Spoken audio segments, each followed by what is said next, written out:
And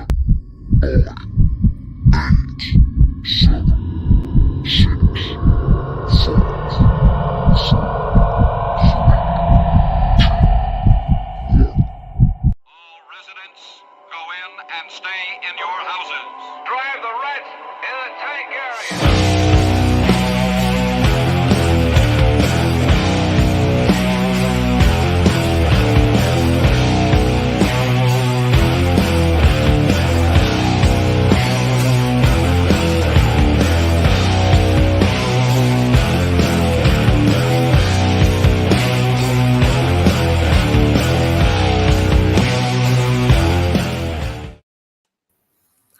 Happy Satanic Sunday! It's time for another edition of Tracks of the Damned with myself, the hostess with the mostest, or the baldest. I don't know.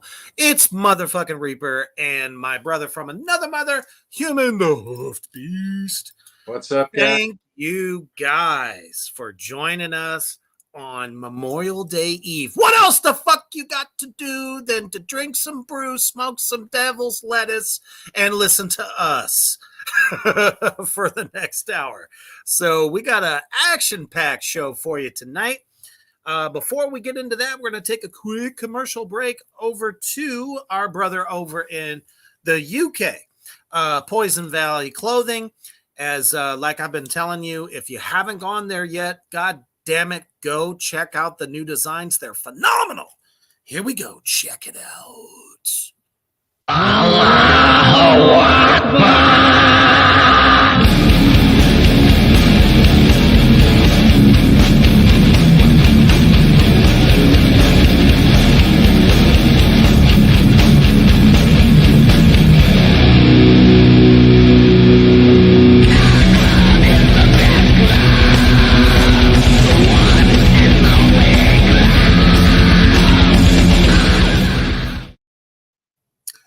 I never, ever get tired of hearing that song. It's one of my personal favorites by yours truly over there, Human the Hoof Beast.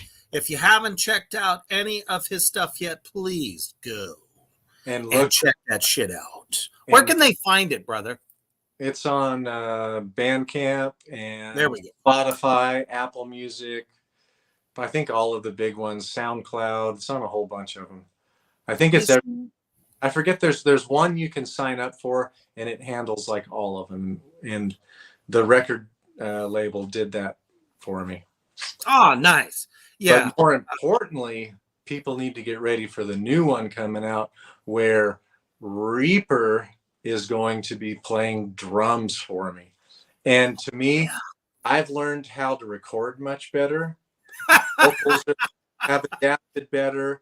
My style has adapted better. So if you liked my first stuff, holy shit, look out, it's going to be even better. It's morphed into something much darker, more eviler, more sinister. Yeah. We're going to bring you thunder, so get ready. You're the only one who's heard the 5.5 songs so far in their entirety, what I have so far. Hell yeah, definitely check that out. Into the Mirror Darkly is the album. And more importantly, please go to Poison Valley Clothing on Facebook and check out those new goddamn designs. They are delicious. All right. So it's been a long motherfucking week. And, you know, it's been rough, good, rough again. But damn it, we made it to Sunday. So with that note, when you're not feeling so good, there's the lazy nipple. It's the lazy nipple song. That's right. God damn it. And the real reason I played that in the first place is Danzig just announced a tour that is so fucking fantabuloso. Even my motherfucking ass is traveling hours and hours to go see it. He is doing an anniversary tour of the entire first Danzig record. That's right. The best motherfucking record he ever made, in my opinion. I agree. I'm with you. And he's bringing with him motherfucking Behemoth. Oh, and Twin Temple. Wow. So we're talking about 3 amazing bands. So if they are coming your way, you've got to get your tickets. Kyler, I'm so sorry, brother. I didn't mean to blind you there. I just kind of felt that we all needed a good laugh because it's just been one of those weeks. And, as long as you have your favorite thing of choice, it'll be okay. Speaking of which, Brother Hoofbeast here happened to make a pilgrimage last Sunday to see one of our favorite all-time favorite bands, Cattle Decapitation. Why don't you tell everybody a little bit about it? How was it? Well, I got to hang out with Josh Elmore for probably about 3 hours. We went out to dinner, and he actually even insisted on paying my dinner. I felt like the VIP of VIPs. He was great. And I gave him, this is my favorite Cattle Decapitation album, The Harvest Floor. And I got all 3 of the guys that are still with the band, Dave McGraw, Josh Elmore, and Travis Ryan. They all signed it for me. And for Kyler to make up for the lazy nipple, look what I got, Kyler. This is an actual Josh Elmore pick, and it is steel tipped. This came directly from him. This isn't the ones that he doesn't play. Like in their merch, they sell Cattle Decapitation picks with Terracite on it, but this is the actual Josh Elmore pick, and it's just for you, Kyler. So I just need to get your mailing address, and then we'll send this your way. Kyler says, no way. Don't put it in the comments. Make sure to send it to the Reapers Underground Messenger, and then I can forward that on to Hoofbeast because he's not on Facebook. So, oh, he says, thank you so much. Thank you. It's my way of thanking you. And then fuck yeah. Was real honored too that he's got fans out there. He knows he's got all kinds of fans. So he was really that he's such a nice guy. Great day. Hell yeah. Hey, John, what's up, brother? Good to see you as always. I don't know. This just might be the comment of the evening so far. What up, potty mouth party motherfuckers? That's us. That's us. You can't say we don't have a character of our own. Oh, okay. Johnny, make sure you send me your address. I do happen to have a special pair of drumsticks that I can autograph for you, and I will send it your way. Abso-fucking-lutely. I love doing that shit. All right. So we are going to be talking about, now this is really interesting because this comes from Heavy Metal Dad on YouTube. It is a list of what he considers the top 10 most extreme metal vocalists right now. So we're just going to jump right into it. So I'm going to go ahead and bring this up for everybody. Give me 1 second here. All this fun shit. All right. So we're going to just kind of go down the line.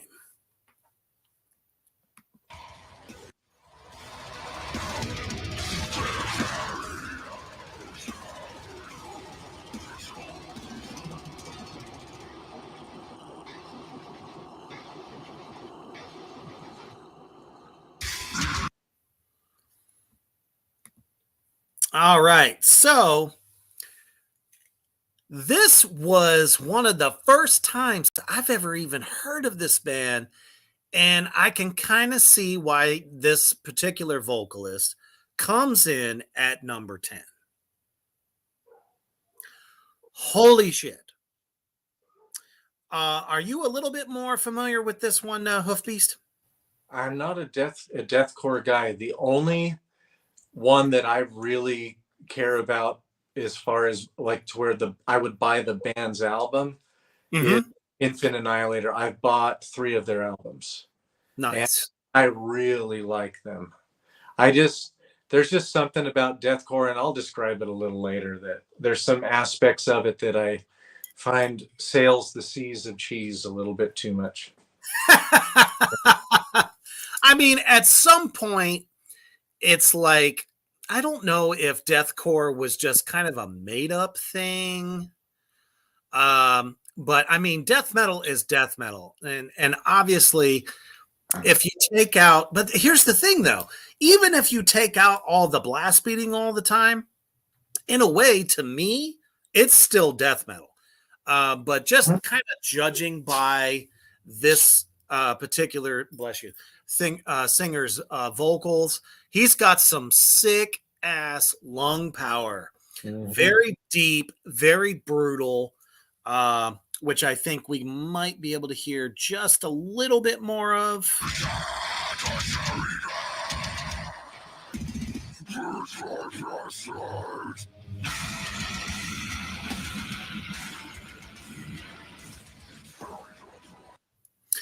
Okay, so it's very apparent to me that this vocalist is all about the lows, not really getting a lot of highs out of this. And everybody out there in Black Flame Land, please give us your comments on this as well as we go through. We love to get your point of view. But for me, hearing this for basically the first time, I was kind of impressed. But the thing, though, is I want to see range. So I would have to listen to this band a little bit more to really get the full scope of this young man's ability. I'd say he's definitely on his way if he made this list. Even though this is more of a fans kind of list, but still, I mean, it gives us a look into what's out there at the moment. Johnny says, somebody kick him in the balls for a high note. Can't agree enough. Your final thoughts before we go on to number 9. Yeah, I'd just say, like, coming out of the gates, like what I look for when I really respect a vocalist, and there's one to me that stands out above all else, and you'll know who he is, and he's actually the number 1 on this list. But there's a reason why. So what I look at are 3 things, and they all have subcategories. So number 1 is how dynamic are their vocals. So yes. They have, how many gears do they have? How many levels do they have? And within that, there's kind of subcategories. How quickly can they access it? What is the thrust and the force that they can push through it? And let's see, another one is how artistic are they? So do they sound like everybody else? Are they really unique? How are they using that uniqueness in an artistic way? How do they fit the music? How do they change it up? Can they be a little bit more melodic? You know, how many gears do they have? Because to be a good artist, you don't want to just have one technique. You want a bunch of techniques.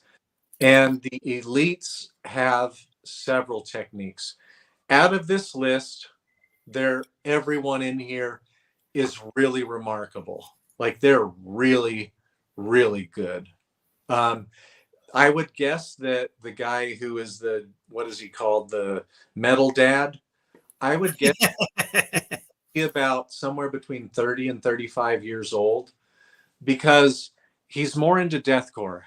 And I'll say, when I go to shows quite a bit, when I go to the shows, I see a lot of, 16 to 25-year-olds with long hair like me that are really into what I call the more kind of dark metal. To me, like another thing is, deathcore to me is like if you went to a Buffalo Wild Wings to watch a UFC fight, and you have all kinds of boys in there with their hats on backwards, and they're wearing tap-out tank tops, and they're giving everybody the evil eye because they think they're really tough. Oh, right. That is deathcore to me. They're Where- kind of like the posers of death metal, if you will. Kind of like that. Like it's just not dark. Like No, it's not. I they're- mean, you can tell just by how that band is dressed. There's nothing hard about them, in my opinion. Skinny jeans is a dead giveaway, and the motherfucker is wearing a sweater. I'm like, is this a Yeah. fashion show? Yeah. He's got his little, pretty little haircut and all that. I mean, if I saw this guy in a fucking alley, I would just run right the fuck over him. You know what I mean? Like, bitch, get out the way. And, having I agree with what you're saying as well, but these guys are so talented. I have issues with deathcore, and I can articulate them precisely, and I will articulate them a little bit more when we get to a young man named Mr. Dickey, who is the vocalist for Infant Annihilator. That's right, absolutely. I bought 3. If I will buy it, like, it's fucking dark, it's heavy, and they're goofy too. They have some goofy ass videos. Oh, extremely goofy. I mean, when you see them, they look goofy. Babylon Sun for the win. LOL. Tap out, motherfucker. Babylon Sun he's busy with the band right now, and yes, he is. Really absolutely time, big time, like both of us are owning our own business. John says more like Borecore. I love it. Kyler says, Mom, can we go to a death metal show? No, we have death show at home. I love it. All right, let's move on to number 9.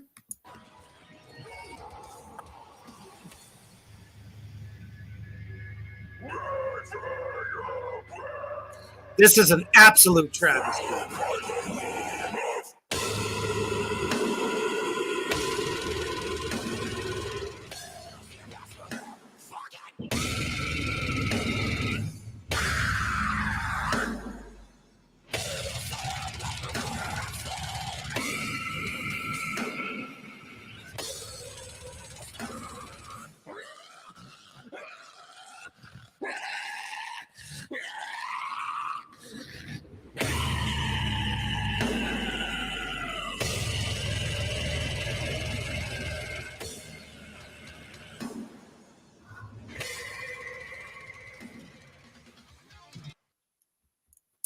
Somebody tell me, how in the fuck do you put this young man at number 9? I agree. Holy shit. It's like I heard 6 different fucking people in that like 10 to 20 seconds that we just heard of his vocal ability. Mm-hmm. I'm sorry. Metal Dad, that's good. That's great. That's wonderful that you put him on there. But at number 9, you done fucked up. I agree. That Will Ramos is so dynamic. He's really artistic. And the fucking producers and whoever's steering that band, geniuses. However, I think long term, I think it'll go down possibly as a gimmick unless they start producing their albums differently. Because when we discussed Lorna Shore before, it's Lorna Shore. They put the vocals way out front in the mix. They put keyboards way out front. To me, the keyboards are even stronger than the freaking guitars. I agree, Kyler. He says at number 9, he better have something that will tickle all our balls that will top that. I don't know. It's like, how the fuck do you follow that up? I didn't go all the way through this list, so I'm pretty much looking forward to seeing who tops him at number 8. Because goddamn. Now, those of you that tuned in last Sunday, or I'm sorry, last Saturday actually, we did our review of Lorna Shore, and I mean, that is like one of the exactly Babylon Sun. He says that damn voice, holy hell. Mm-hmm. Exactly. It's like that is like a voiceover character's wet dream that he can like access all those different voices all at once. And we proved it last weekend. He literally can do that in one take. Yeah. He's super. Absolutely. Yeah. There's no way he's number 9. No fucking way.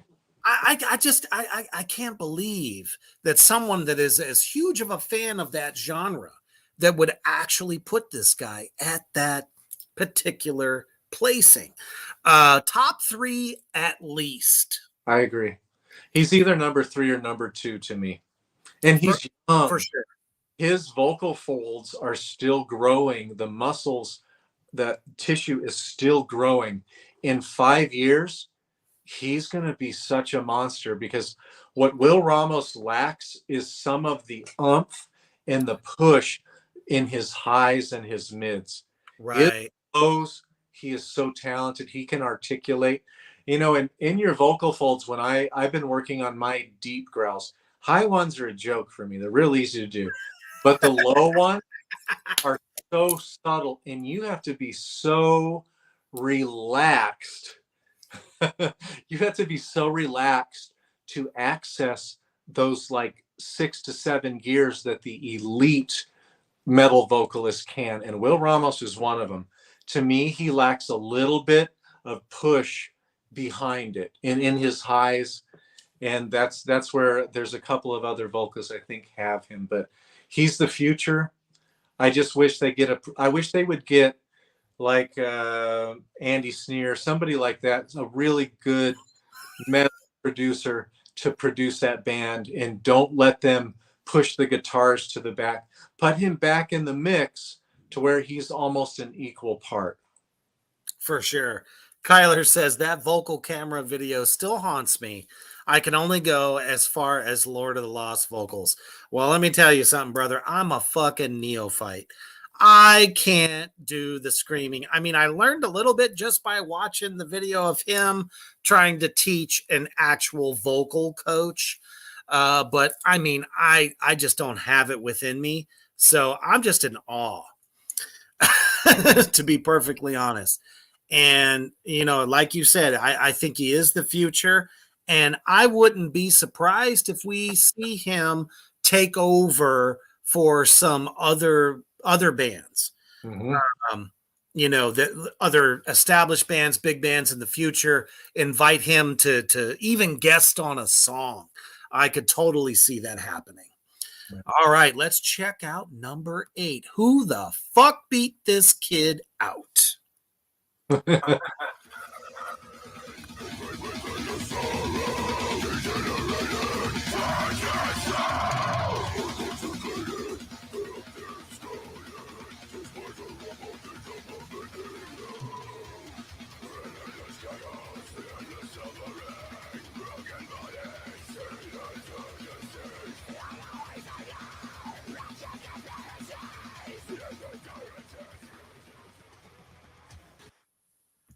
Are you fucking serious right now? I know. Now, I do have love for Thy Art Is Murder. Mm-hmm. I do. I've seen him.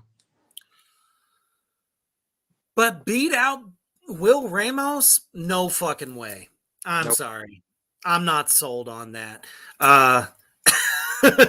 Everybody out there in Black Flame Land, please let me know what you think of that, because I feel that was complete bullshit.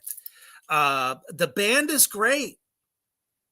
The vocalist is great, but you know, the fuck?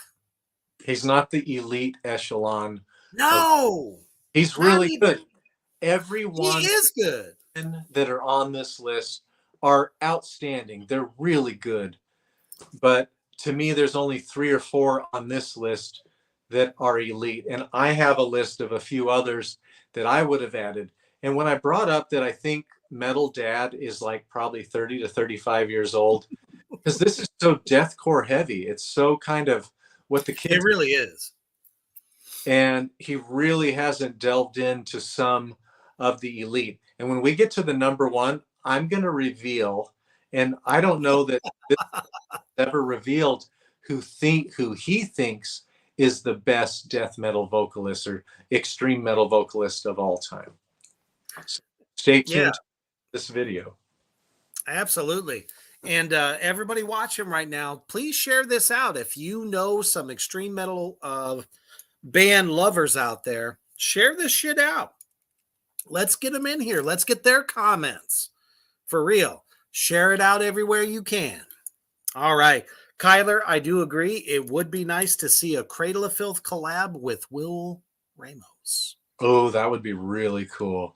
It would be so sick. I would lose my shit. Because Danny Filth is he hits all of the marks. It's just that his lows, he's got lows, but they're not like really impressive lows. They're low, but his highs to me are a couple of the things that he can do, nobody else can do. Not even my buddy that is who gets number 1 on this list. Yeah, I do have to agree. And the fact that there was some controversy over Danny Filth, I feel is really interesting, saying that he was getting injected with female hormone and that he had to drain his ninnies ever so often in order to hit those notes. I don't know if you ever heard that one, but that was a thing for a while. I've heard that. All right. Let's see who comes in at number 7, because I'm still I'm stuck on Will Ramos. So let's see what happens.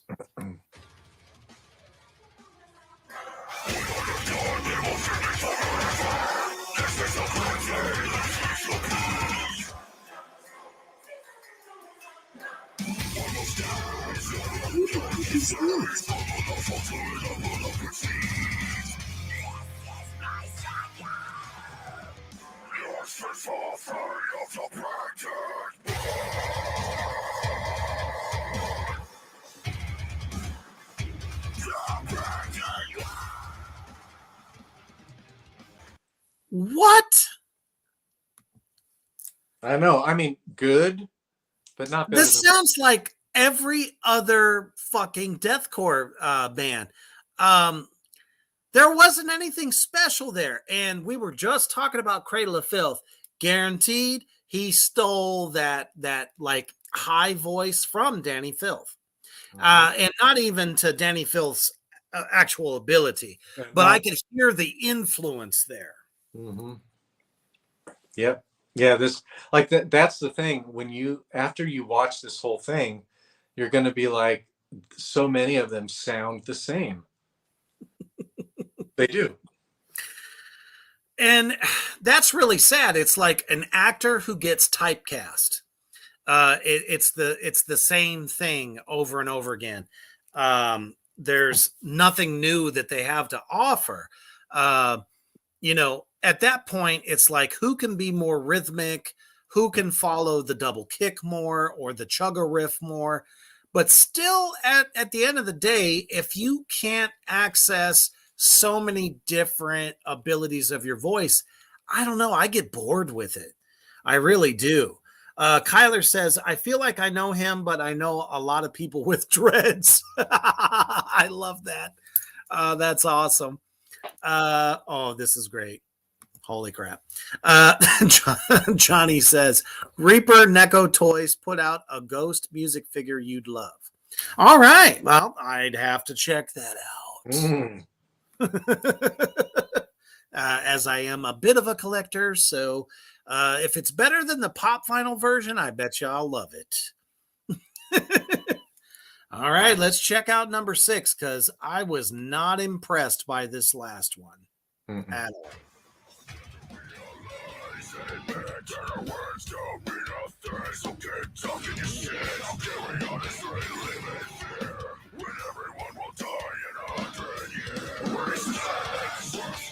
Yeah, I can't say shit against this.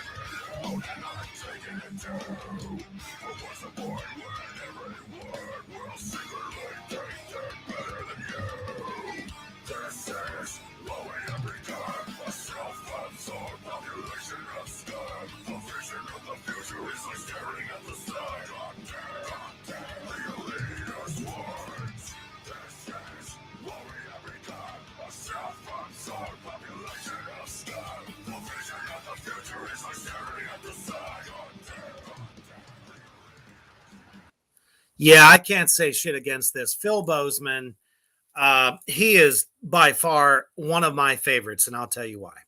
Reason being, he basically started deathcore with Whitechapel. Mhm. I feel like Whitechapel was at the beginning, and they really were the first band highlighted, and his delivery, his enunciation. Now, does he have much of a range?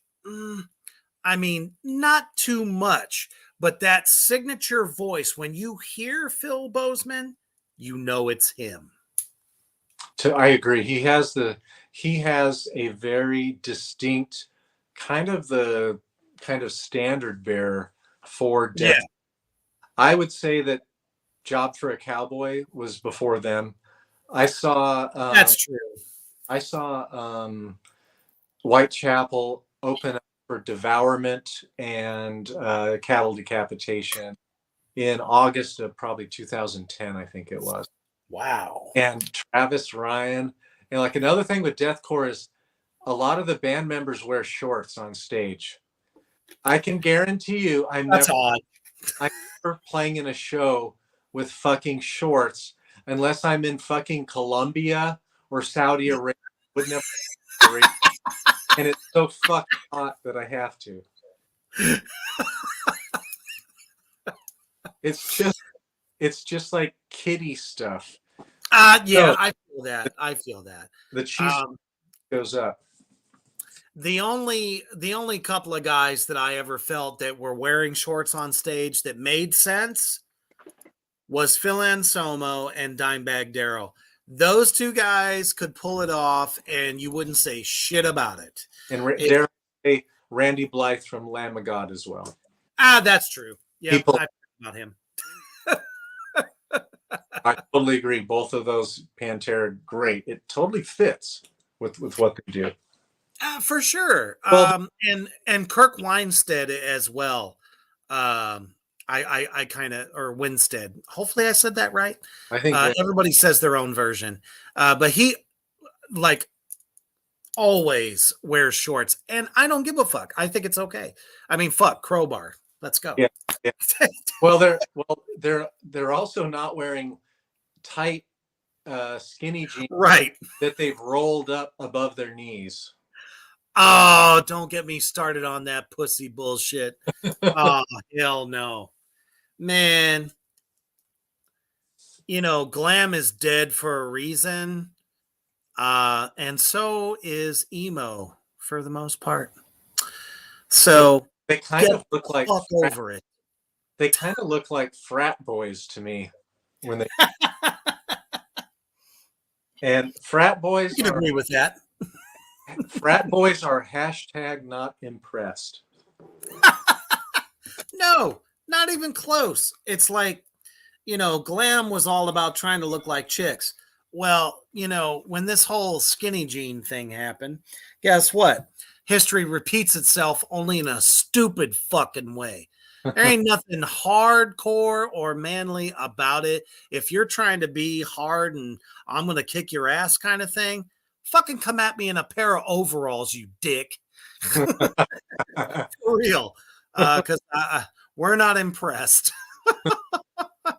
Here comes the next one.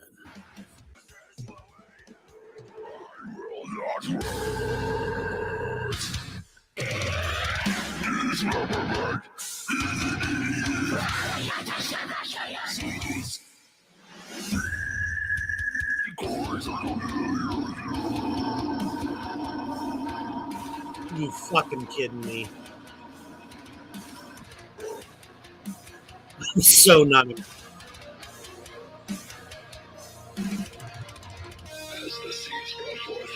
Oh no.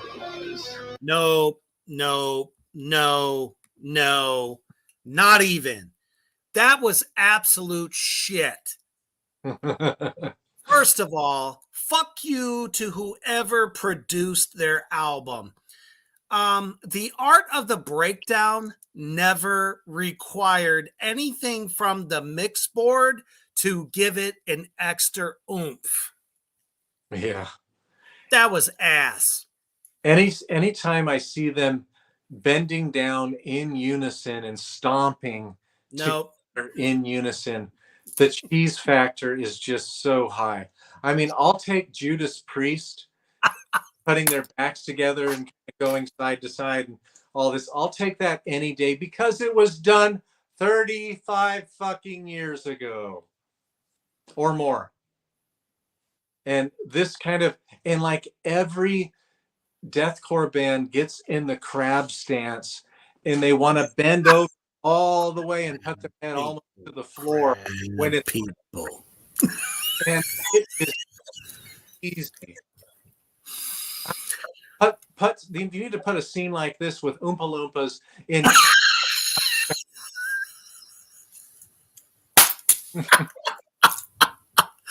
I mean, that just totally reminded me of one of the episodes of South Park.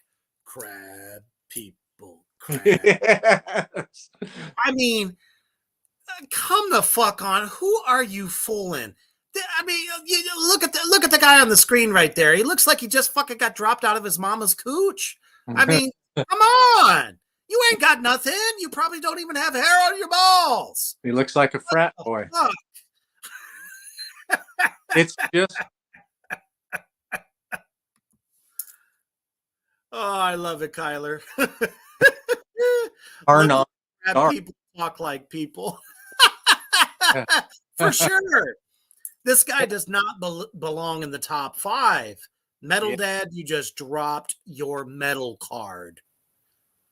Yeah. Yeah, I just like it's still metal. It's just it's recycled. It's not dark. So no.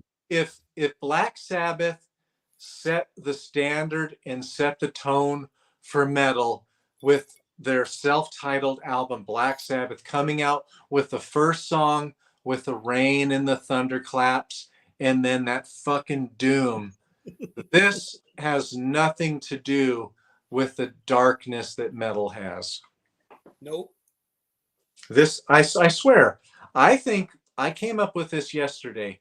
My Buffalo Wild Wings dudes wearing tap-out shirts with their hats on backwards, watching UFC fights.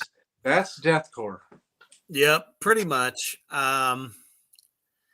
Which is really kind of sad because, like, when we go back to original hardcore, none of these guys looked like these little assholes. None of them. They look like they literally came from the gutter, and it's like, okay, who's going to swing at me? Yep. Let's go. You know, they were ready to fight. They didn't give a fuck. Yep. Ah, man, I hope number 4 is better than this. That's all I know. They're about to. Oh, sorry. This is ass. Absolute ass, everybody. All right. Moving on to number 4. Yes!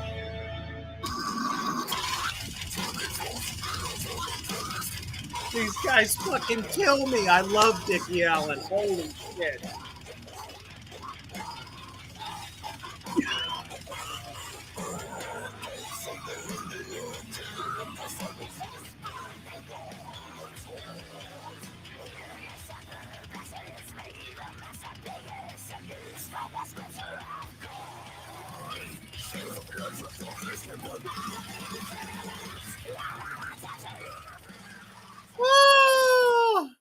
Oh my God, I'll take these guys any day of the fucking week.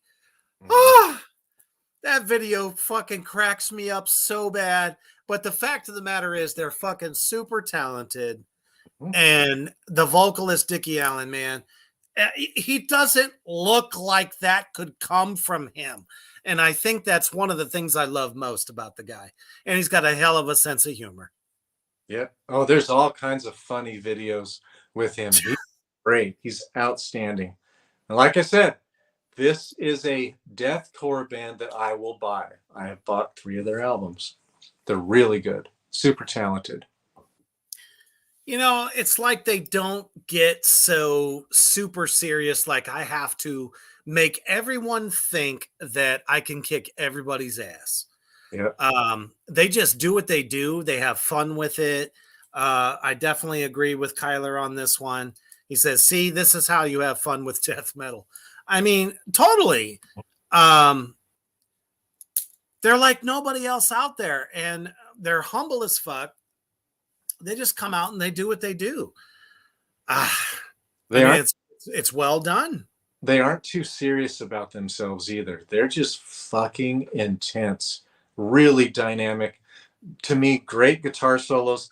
The guitar solos aren't as good as like they are with Lorna Shore. Like Lorna Shore's guitarist, his guitar solos are amazeballs. Oh, for sure. Infant Annihilator is produced like an extreme metal band. Yes. Everything's balanced out. I totally know they use like major triggers in their double bass. They do. It's the only part I don't like, but I'll take it. Yeah, it's okay. Like when I hear it, I'm just like, come on, you didn't need to do that. No, but it's like signature for this type of music.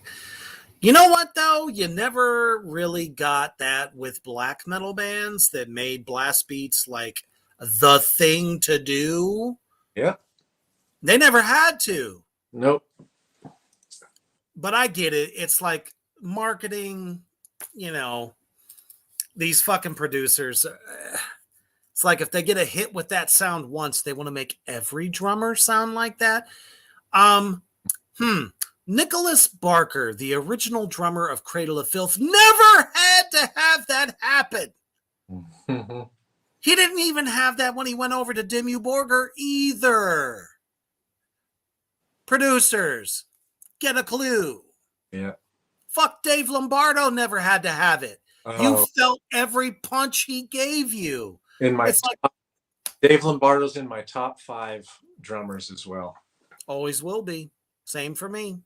The pocket and the groove that he held, to me, is better than Vinny from Pantera. I love the groove on South of Heaven, that whole album, and Seasons in the Abyss. Just, oh my gosh. You know, I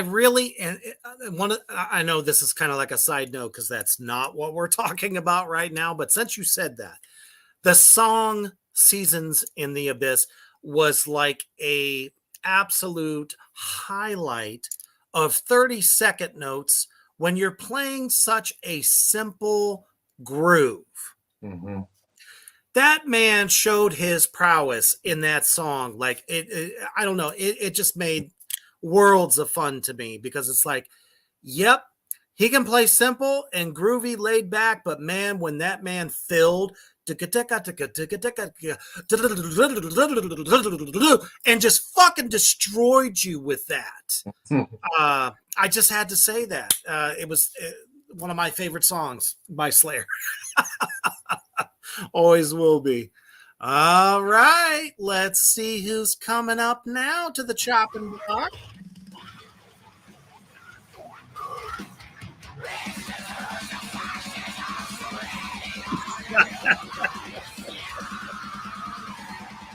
I just love this guy's name, Ben Show.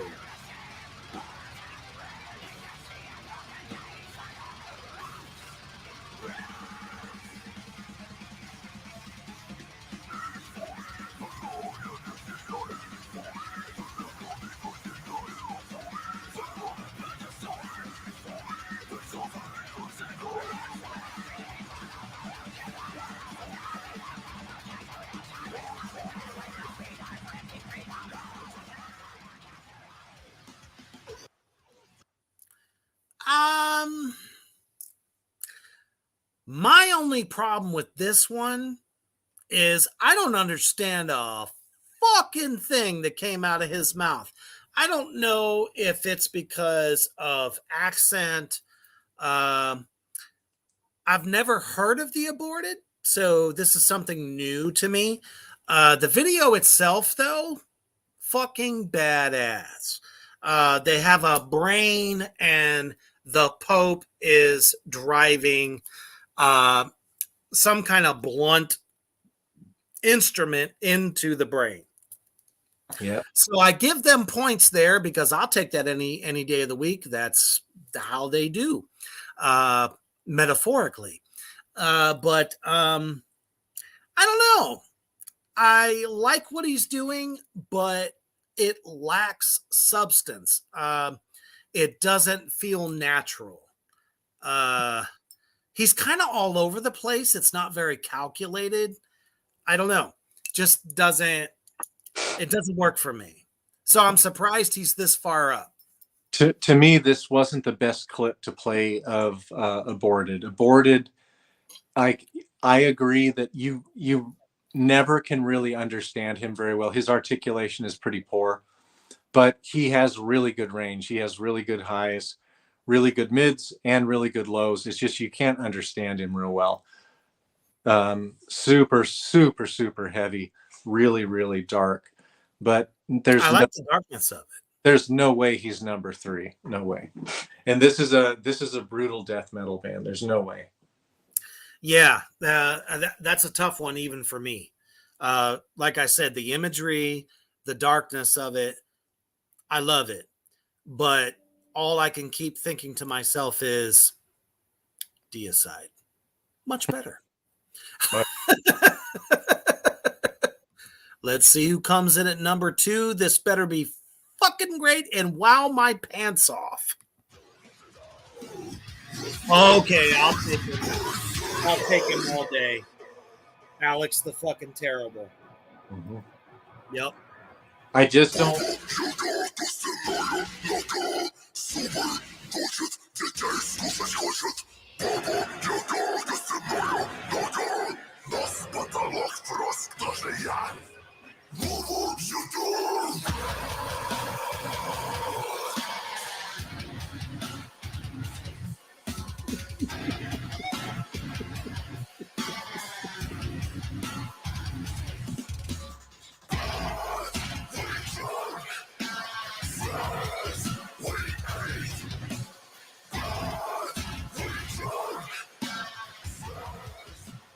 Reaper, I will take the Harry Potter Death Eaters masks over those masks any day.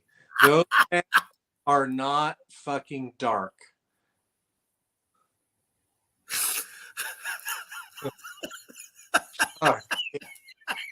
Those are cheesy. They look cartoonish. Okay, so here's the thing for me. I came to know Alex the Terrible before Slaughter to Prevail. When he was doing cover songs of Rammstein singles, and he made them better. I loved everything he did with that. I think what I really love about Alex the Terrible the most is the Russian accent that comes with what he does. It feels like you're about to get a sledgehammer right to the gut and you're about to fall. That's what I love about this guy. He's very dynamic as a performer. You could kind of see how he moves. He's very intense. And his lows to me are a bit cooler than a lot of these other guys. Yeah. I've heard some of his highs. They're not bad. But as far as like the low, this guy like sounds like he's been smoking like 2 cartons a day when he drops low on you. You're right. So that's what I dig about the guy. The mask, it's one of those things, I guess he just felt he had to have a trademark. I mean, it's cool. It's little bit cliche at the same time because, I mean, how many people are doing that? I mean, Ghost does that, Yeah. you know, with all their guys. His is a little bit cooler just because of the way it looks, but that doesn't draw me to the guy because I've seen him without the mask, and that's more horrifying than looking at him singing through the mask. Yeah, he's super intense. I agree. He's really intense. That's And what I love about him. His most energy. of the videos, he's not wearing that chrome colored mask made by a graffiti artist. Right. I actually prefer that much more than with the mask. Yeah, I do too. And that band crabs out in unison too. Totally. That's the whole problem with the deathcore genre. Yeah. It's expected. Yeah. And it's insipid. It's so predictable. It's not that It great. is. They have these breakdowns. You know, and that's the thing. It's like breakdowns have been happening long before deathcore was ever a thing, and none of their hair was short. Yeah. And that's the thing I get from it. It's like, okay, so you guys don't have fucking long hair to bang properly. So the only thing you know how to do is drop your ass to the floor like a fucking dog. I'm just waiting for them to fucking scoot their ass across the floor next. Stupid frat boys. Seriously, what's next? You gonna keister a fucking bottle of fucking Corona? I mean, it looks dumb, people. Tell me I'm wrong. If you know, you don't have to agree with me, but God damn it. That doesn't say I just kicked your ass with my music. It just doesn't. All right. Yep, Kyler. Yep, I agree with you. I do love Alex the Terrible. I just don't. It's the mask kills it for me. So when he does shit without it, the guy's tatted up to fuck too. Looks like he just walked out of fucking Siberia and prison, I might add. And I'm afraid you're going to kill me. And that's what I love about it. But let's take a look at our number one. I know Hoof Beast can't contain himself.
Jesus fuck.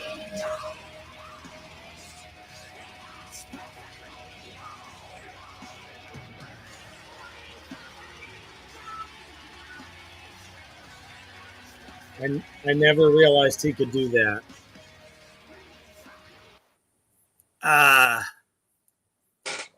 Yeah.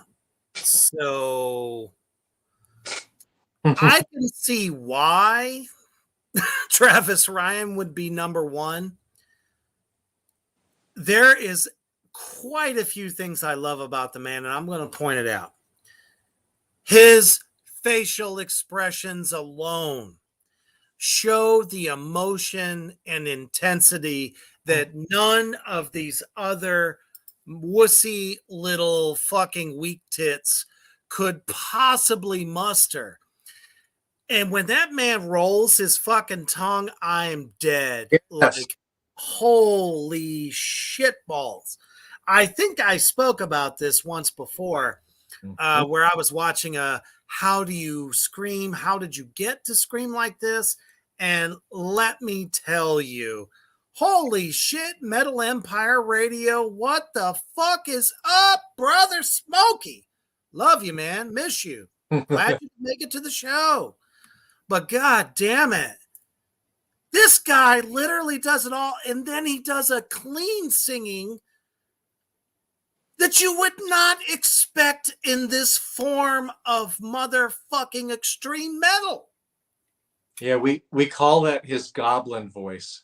And so And it works. shit, it was almost this time last Sunday, maybe about an hour from now last Sunday, where I was standing with him and chatting about this stuff, about Will Ramos. I told him that we were doing this this week, and he just kind of laughs and smiles. Like, he doesn't get real mad. He's just like, man, I just said, dude, we all know you've been doing this shit for 25 years.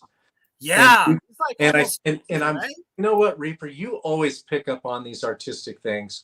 Yes, name another artist who rolls their R's like he does. And if they do, they're a total ripoff, because he's the only one who does it like that. For sure. The goblin vocals. I personally don't like the goblin vocals to be all throughout the songs. I like them for 15 to 30 seconds throughout the whole song, like spread out. I don't like them all the time. And I've told Josh that. I won't tell Travis that. I don't want to hurt his feelings. Well, he doesn't give a fuck. Shit, he's so unique. And because he has that, he's added another dynamic that nobody can fucking touch. Nope. I mean, I heard like 6 different people in that little clip. Mm-hmm. See, that's why I feel like Will Ramos should have been number 2 and Travis Ryan number 1. Because those guys in extreme metal music like this give you so much tonal anarchy that it doesn't assault your ears in a bad way. It gives your brain something new to hear, to follow, to like absorb into whatever the fuck they're singing about at that particular moment in time. And it's all dark shit. I mean, it ain't fucking, bunny rabbits and fucking ice cream over there. You know? And that's what this type of metal music should, bring to the table. And vocal wise, that's what you're getting. I don't want to hear you had a fucking bad day. I want to hear about, 600 people got fucking slaughtered by zombies or a hatchet serial killer. I don't know. That's what the fuck we want in this kind of music. Hardcore music, and this is where deathcore goes wrong. Hardcore music was built on, like, it was our streets. Mm-hmm. Growing up on the streets and having to fight every day and, poverty, whatever the fuck. That's what hardcore gives us. Deathcore should give us something more. Mm-hmm. It's more intelligent, right? It could be a novel they read. It could be, something almost kind of like fantasy style. I mean, I know. There you go. I love it. I love it. Kyler says, bring back the plague. Yes. Let's talk about that. How many fucking, power metal guys should not be the only ones to like take us into this realm of fantasy and wonder. Deathcore can do the very same thing. And Cattle Decapitation takes us right in the heart of it because you wouldn't expect it. And their latest album, Terracite, the song Just Another Body is the last song on the album. It is so moody. Like Death Atlas is really kind of a album about impending doom. And this one has those feelings. Terracite has the same feeling. So fucking dark and dreary and serious about it as well. I mean, it just goes to show you there's more depth to this kind of music. Just as a wicked side note, I was watching on YouTube. It was a suggested video. Lorna Shore playing the Grammy Awards. Somebody had spliced the video for Into the Hellfire with the Grammy Awards 2023. And it was like showing all the, celebrities in the crowd. And all of a sudden they start like, getting into it. And they cut to the video and it would come back and it would cut to the video and come back. I was like, reading the comments was my favorite part, other than the fact that I was like, this didn't happen, did it? I'm thinking the whole fucking time, no, this did not happen, because I would have fucking watched it and laughed at all those mainstream motherfuckers. And, all the comments said, this is great. This would have made the Grammy Awards worth watching. And it was like thousands of comments. This video got 1.5 million views. I'm sitting here going, you know what?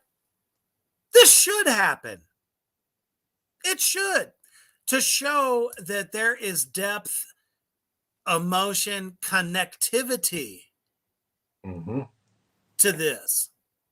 Just because it's done in a different format doesn't mean that people can't connect with it, of all types. You know what I'm saying? Just listening through this whole list of the metal dads, top 10 vocalists, I mean, it kind of shows you that there is depth to this. If it's one thing that Korn taught us, people will listen. Extreme metal music also reaches us. And there's like some extreme metal vocalists that I'm surprised didn't make his list. Like you said, it was deathcore heavy. Really death. So were you leaving out Meshuggah? Yeah. Were you leaving out Gojira? The second time that I saw Cattle Decapitation, I hung out with Travis. I bought him a Heineken, and we shared a Heineken. Everybody likes the Heine. And the Devil's Lettuce was later. And, of course. And when we were talking about metal and stuff, and I said, what do you think of John Tardy from Obituary? Because at the time I thought he was one of my favorite. He was in my top 5, and he was like, nah. I said, what about Randy Blythe? He's like, nah, no. And guess who fucking Travis Ryan said is his vocalist idol? No shit. There's a band, Hail of Bullets, Asphyx, and Pestilence that he fronted. Fucking Martin Van Drunen. That's the guy who Travis Ryan bows down to. And I love Martin Van Drunen. I saw him. He played bass with Pestilence when I saw him in 1990. And I remember some Pestilence. Amazing. He just lets it all out. He's all force. He's fucking amazing. And I love Hail of Bullets and Asphyx. The song The Rack is so doomy. And so many Hail of Bullets songs are really doom laden. With blast beats, and they're all about war. Really good stuff.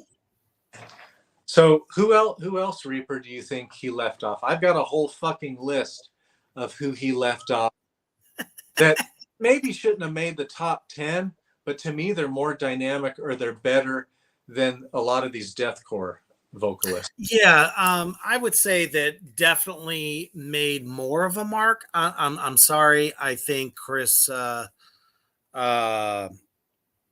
Barnes should have been on there. Corpse Grinder, Nergal of Behemoth, shit, the lead vocalist of Dark Funeral should have He's been on. really good. He has. I just saw them last Sunday. You did. Lows and they're really good, and he has really great mids. He's fucking evil. He's really good. As far as black metal vocalists, the power and the thrust that he has, he's really powerful and really dark. Really good. I also feel like the lead vocalist of Necrogoblicon should have been on there because he's very dynamic as well. You know, as some people might find, you know, a little bit gimmicky about him, vocally, the guy's fucking great. Shit, there's so many. I would. So Metal Dad did another video where he did old school versus new school, and that list was a lot better. Danny Filth made that list, but the clip that he played for Danny Filth was horrible. It was, of course. Was it live? 25 years ago, and like everything sounded weak, and he was like whispering and kind of creaking out his vocals. It sounded terrible. It was an awful example. I could have given so many other examples that were way better than that. But Danny Filth, I think, could maybe make the top 10 just because of how dynamic. I do too. He has lows. His lows aren't amazeballs, but his highs and that really super high falsetto thing he can do is just nuts. I can't. So Martin Van Drunen of Pestilence, Asphyx, and Hail of Bullets, I believe he could be on there. The one that I would put on the top 10 for sure is Glenn fucking Benton from. Oh yes, he does highs, he does lows. His fucking vocal folds are so strong. He just thrusts out everything he does, and he's such a cool dude. I love his. He's a no bullshit metalhead. I love his interviews. He's not a little kid. No greasy kid stuff from him. I thought John Gallagher of Dying Fetus, talking about a groove, playing wicked hard. Sometimes the chug stuff isn't that hard to play, but his guitar solos and some parts of the songs, some of the transitions are pretty challenging, but his vocals are really deep. Maybe they didn't add him because the bassist also does vocals. He's a little higher. Burton C. Bell from fucking Fear Factory can do the clean, and his clean at times are not very good live, but he can really belt out some angry ass lows. Carl Sanders from Nile, really dynamic. Barney Greenway from Napalm Death. Oh shit! Wrote out, sing some fucking Napalm Death songs and do them justice. You'll fucking throw your vocal cords out. And he does it night after night so forcefully. I've seen them twice. But most of these guys, especially Glenn Benton, is dynamic, artistic, he's unique, and he articulates well. Well, let's not forget Chuck Schuldiner. Yeah. And he changed he went from really low to really high stuff. And he wicked hard stuff at the same time. Really challenging stuff at the same time. All right. Well, that was Metal Dads. I enjoyed it. Top 10. I mean, it was a lot of fun. So obviously, you know, everybody who tuned in tonight, thank you so much. Because this was just a ball. Definitely join us next Sunday where we're going to tackle the unbelievably fucking satanically beautiful, delicious career of King Diamond and Merciful Fate, because you can't have one without the other. And it's going to be amazeballs. So especially if you're not familiar with King Diamond and his work, you have some homework this week, people. Mm-hmm. What a song merchant. I never storyteller. never have heard a bad song that doesn't have catchy riffs, good guitar solos, and his vocals are so unique. They might turn some of you off, but I didn't like him back in the 80s, but I fucking adore King Diamond now.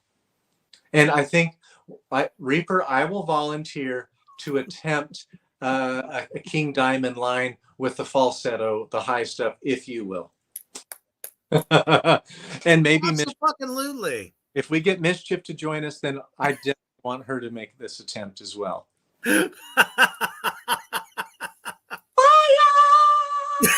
See, you're on your way right there. He is hailed as the Stephen King of metal, and there is a reason for that. This man has made a horror, what I like to call a horror metal career. Possibly spawned black metal a little bit with Merciful Fate, because I know that's a sore subject for most people. Because I feel that Merciful Fate and Venom paved the way for black metal in a lot of ways. Very, very much so. Not so much singing wise. Well, I can't really say that. Vocally, a little bit, but musically, absolutely. In a lot of ways, both of these bands. I would say character-wise, Yes, most definitely. really, really dark. Yeah. But the King was able to give us these horrific concept albums that you could put your earphones on at night and shut the lights off, and it would take you into this world. Abigail, Them, Conspiracy, The Eye, Voodoo, The Spider's Lullaby, and it goes on from there, people. So we're going to definitely dedicate the next episode to him, and we're going to delve into that shit. And I'm telling you, please check it out. Comment section says, can't wait for next week to get my notes together. I love it, Kyler. Thank you. Absolutely. Kyler says we need a Reaper dad list now. My list? What the fuck? And Kyler, don't take you into the unknown. I'll tell you that. Go ahead. Don't forget to write Reaper about this pick. I will mail it out personally once I get your address. Yes, please send me your address. We will get that shipped out to you, and we appreciate y'all so much. And thank you to everybody that stopped by tonight. It was a cornucopia, and I love it. We thank you so much because we're metalheads just like you. Most importantly, though, as we go into Memorial Day tomorrow, kick some fucking ass, crank those motherfucking tunes up, and stay heavy. All residents, go in and stay in your houses. Drive the